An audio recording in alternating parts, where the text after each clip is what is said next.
Welcome to Pete and Hannah's Watch List. I'm your host, Pete Mitchell. I'm here with my great co-host, Hannah. Hello, people. Hannah, we're here today for What's Next? What's the next? show where we help you figure out what to watch next. On today's show, we have Moana 2. Moana 2. Away. Heretic. Scowy. And the Apple TV movie Blitz. But before we begin, let us tell the viewers and listeners what they should do. Could you pretty please leave a like and subscribe to our channel? Leave a comment down below your feedback on this show, on any of our other shows. Tell us your thoughts and feelings. Hit the notification button and you'll get great content like this one. Yes. Huge couple of days on the channel. Yep. Released the 2015 movie draft. Highlight for you for that draft? There was no highlights. Sure. And we also did the AFI Top 100, movie number 50, Lord of the Rings. Yes, and Denny yes. did that episode with us. Yes. It was great to have a guest. And someone who actually knows the content. And he grew up in that area. Yeah. Well, yes, as well, yeah. How amazing is that? Hen, big week on the channel last week. We actually had a double change of championship belt holder for 2024. For you, it is? Wicked. For me, it's Wicked 2. Not Wicked 2, but Wicked as well. That makes more sense. Maybe we've got another change here. Let us get on to today's show. The first movie we're going to do is Moana 2. What a hit the first one was. Yeah, well, it's, I believe on Disney it is the most streamed movie. Yep. One of the most streamed movies across all platforms. It's just like the... Yep. I like the original one a lot. Starred Dwayne Johnson as Maui. Yep. And Aulia Calvillo as Yep. Moana. Now, the music of the first one was written by... Lin-Manuel Miranda. Not so this one. No, this is done by the not licensed version of Bridget a Musical, but it's the first actually duo all female pair ever doing a Disney movie. Actually, That's cool. They're the first ever. That's amazing. So Moana 2 worked on by Jared Walsh and David O'Gerrick. Now, this was supposed to be a Disney Plus show, but then the studio head changed. Yeah.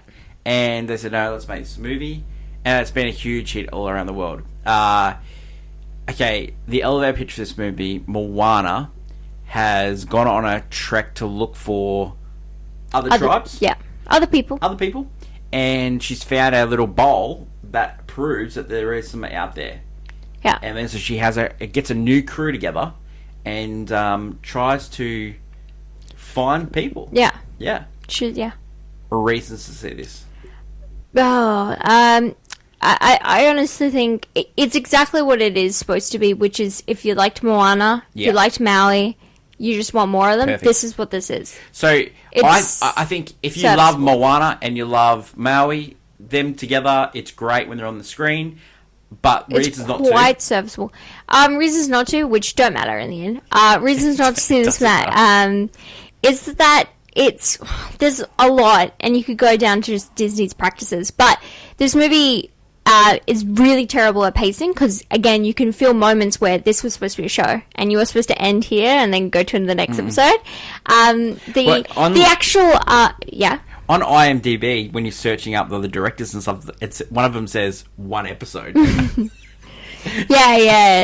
because it was, and then the other times also the music unfortunately feels like it's just a copy of Miranda's work, and that is just because when it was supposed to be a show, they probably said to them, make it feel similar. So when people watch it, they just feel the same vibes.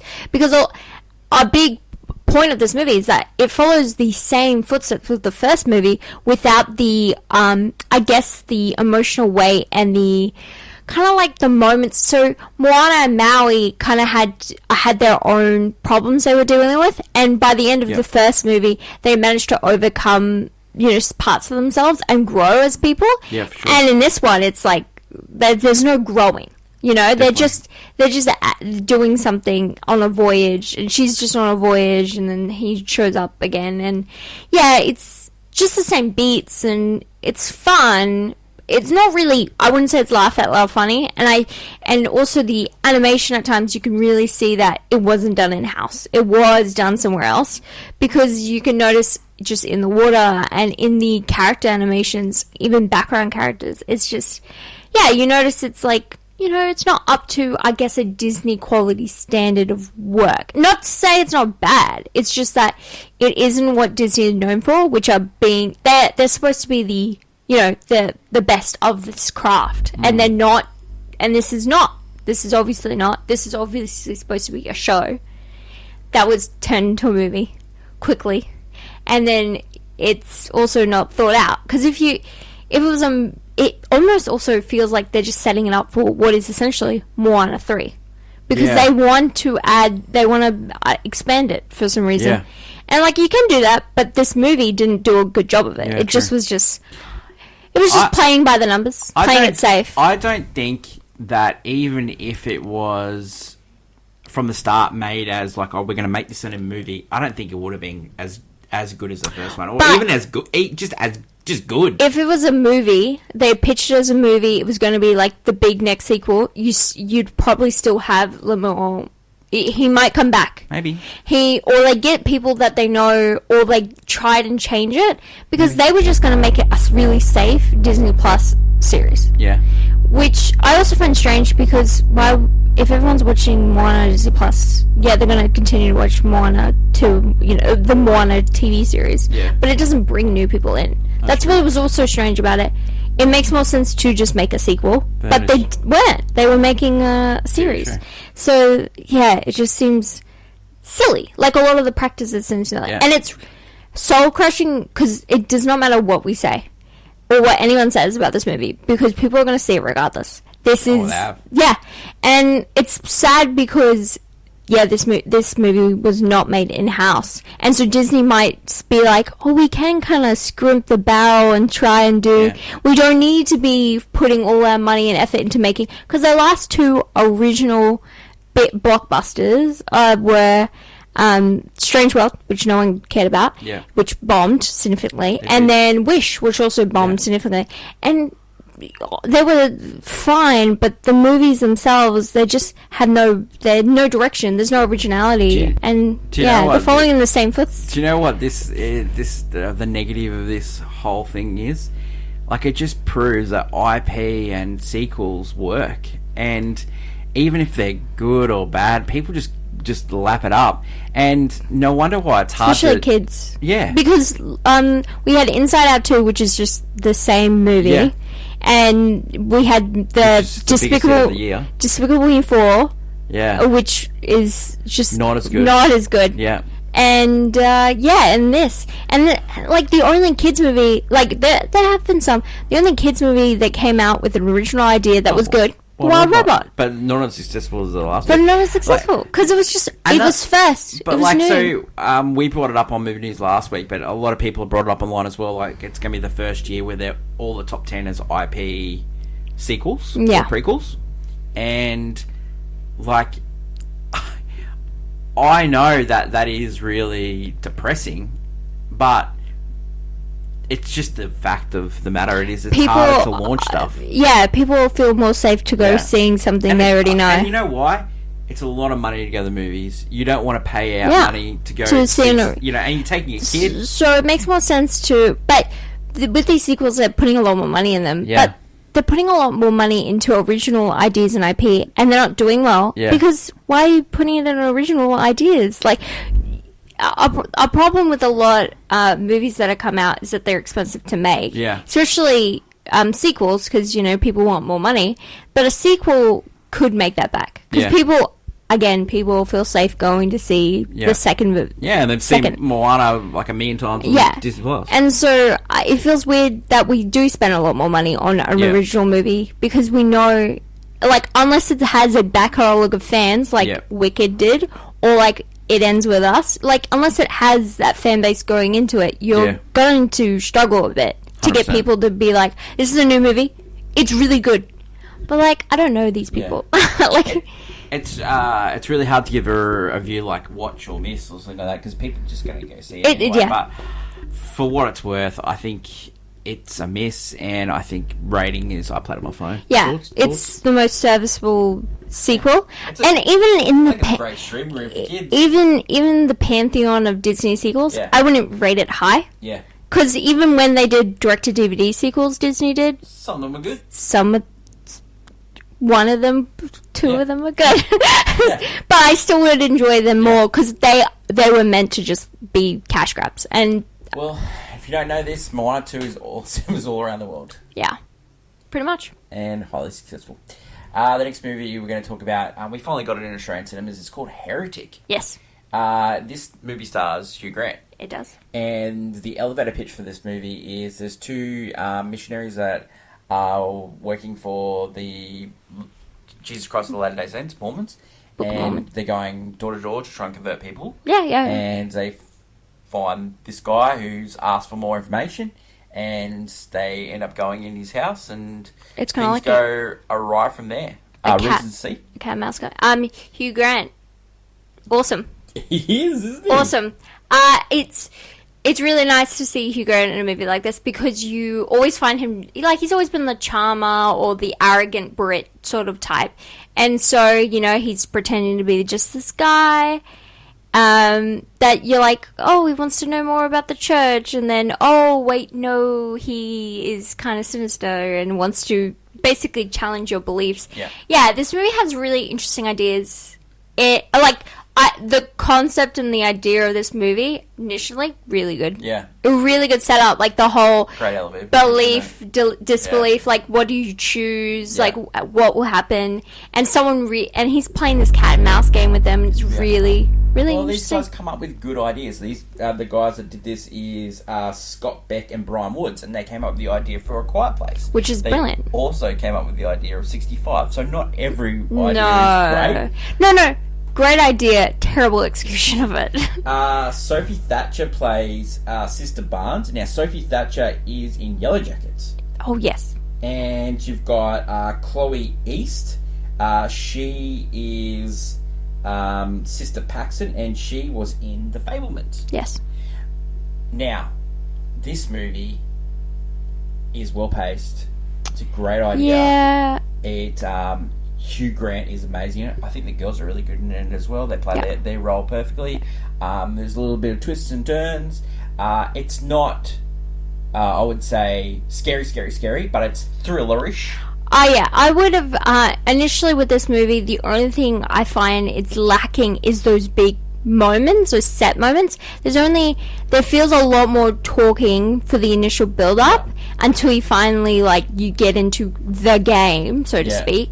And then by then, it's not so long till you're already past the halfway mark of the movie.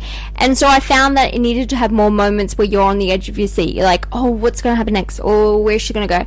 I get it, and I like it, but I would have preferred there needed to be more, oh, no, moments, those moments where you're questioning your own reality. I agree. Because you know what this movie reminds me of? And it just doesn't have those thrilling moments that this movie did? Yeah. 7. Because they're talking about the similar to humans and the decisions humans make, and but in 7 there's shocking moments. There's shocking moment after shocking moment. He's playing a game with them similar to, say, Jigsaw in Saw movies, and there are a lot more moments where you're like, you're in awe, like it's a human judgment test as well. And while that falls more into the gore category of things, this one could have been more psychological and played a lot with their minds. And I just felt there wasn't enough.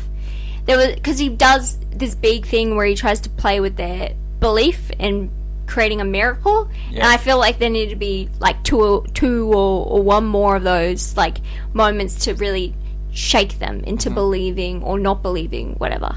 So I just thought it just lacked another poof moment, Well, I love how they chose Hugh Grant. I think it's a perfect casting in this. And you need to be able to walk into a house where a guy, I believe someone would walk in that house. He's so genuine. Yeah. And you probably wouldn't walk in the house of Nicolas Cage, for instance, Long legs, baby. No, definitely. thank you. Probably the only other rom-com actor that I'd probably walk into the house would probably be Matthew McConaughey. I like that guy. Yeah. All right. You're like, oh, of course. Yeah, and then of course. and then he turns around and you're like, no. Rating for this movie, or would you recommend people watch it? I would. I would. Yeah, I would. No, I would. People who it's a enjoy good date movie, I reckon. People who enjoy this genre of movie will really get a kick out of it. Rating.